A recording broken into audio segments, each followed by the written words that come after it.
حضرت حسن بصری رضی اللہ تعالی عنہ رو رہے تھے اور کسی نے پوچھا کہ آپ رو کیوں رہے ہیں؟ فرمایا کہ مجھے اللہ کی بے نیازی سے ڈر لگتا ہے، وہ اگر جہنم میں ڈال دے تو اسے کون پوچھنے والا ہے۔ اللہ اکبر۔ تو نیکی کرنے کے باوجود بھی ڈرتا رہے اور اس کی رحمتوں کے لیے ملتجی رہے کہ مالک تیری رحمت سے ہی کرم نوازی ہوگی اور میں راہی جنت ہوں گا۔ عدل کریں تے تھر تھر کمبن اچیاں شانہ والے، فضل کریں تے بخشے جاون میں ورگے منہ کالے۔ تو اس کے فضل سے ہی بات بنتی ہے۔ تو فرمایا مگر اصحاب یمین فی جنات، وہ باغوں میں ہوں گے، یتساءلون عن المجرمین، وہ مجرموں سے سوال کر رہے ہوں گے۔ یہ جنت کے اونچے مقام پہ ہوں گے اور ایسے مقام سے ان کو جہنم دکھائی دے رہی ہوگی۔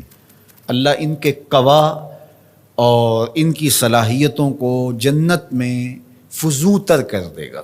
مقربین بارگاہ کی صلاحیتیں باقی لوگوں کی نسبت اللہ فزوں تر فرما دیتا ہے۔ آپ نے قرآن مجید میں یہ بارہا پڑھا کہ حضرت سلیمان علیہ السلام نے کتنے میل دور سے چیونٹی کی آواز کو سنا بھی اور اس کے مفہوم کو جو وہ کہہ رہی تھی سمجھا بھی۔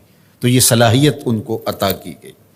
اللہ اکبر۔ تو اس طرح جنت کے اندر اہل جنت مجرمین کو دیکھ رہے ہوں گے جو جہنم کی آگ میں جل رہے ہوں گے، اور ان سے سوال کریں گے، باقاعدہ ان سے بات کریں گے اور پوچھیں گے ان کو کیا ما سلککم فی سقر۔ وہ انہیں کہیں گے کہ تم جہنم میں کیسے آئے؟ قالوا لم نک من المصلین۔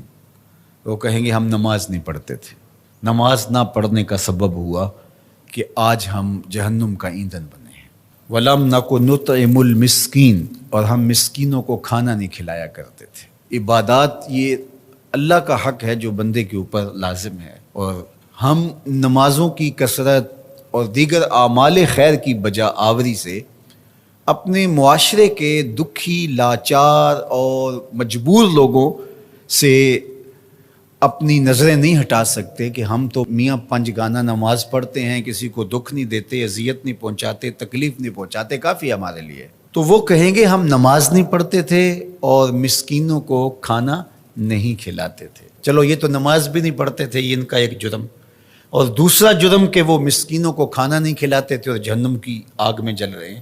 اور اگر کوئی نماز پڑھتا ہو لیکن مسکینوں کو کھانا نہیں کھلاتا، اچھا وہ اگر یہ کہے کہ میں کھانا اس لیے نہیں کھلاتا کہ میرے پاس مالی استطاعت نہیں ہے کہ میں کسی کی ضرورت کو پورا کر سکوں، لہٰذا میں بری ہوں۔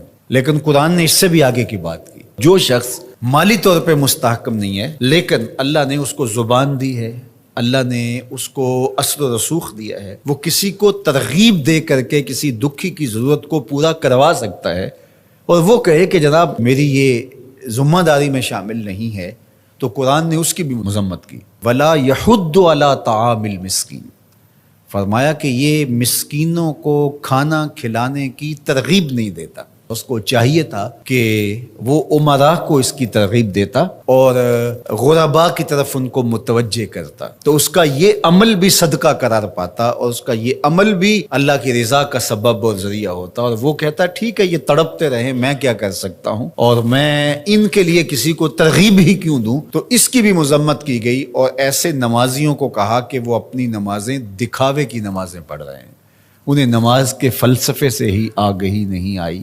اگر ان کے دل میں گداز پیدا نہیں ہوا، ان کے دل میں نرمی پیدا نہیں ہوئی، معاشرے کے کمزور، پسے ہوئے، لاچار، مجبور، اراملہ، مساکین، یتاما کی مدد کے لیے ان کے اندر یہ جذبات پیدا نہیں ہوئے، تو وہ تہجد پڑھیں، وہ سجدے کریں، وہ لمبی قرات کریں، لمبی نمازیں پڑھیں، تو کہا کہ وہ اپنی نماز کے فلسفے سے ہی آگاہ نہیں ہوئے۔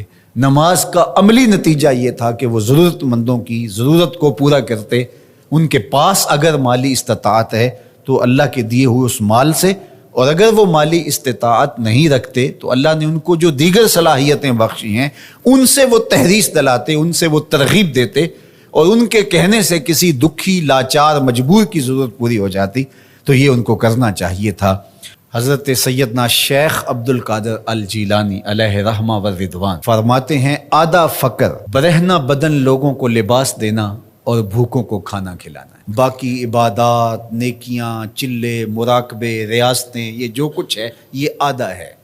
صرف آدھا فقر بھوکوں کو، لاچاروں کو کھانا کھلانا ہے، لوگوں کی ضرورتوں اور لوگوں کی احتیاج میں ان کے کام آنا ہے۔ اللہ اکبر۔ تو درویشی، تصوف، فقر، اس کا آدھا حصہ مخلوق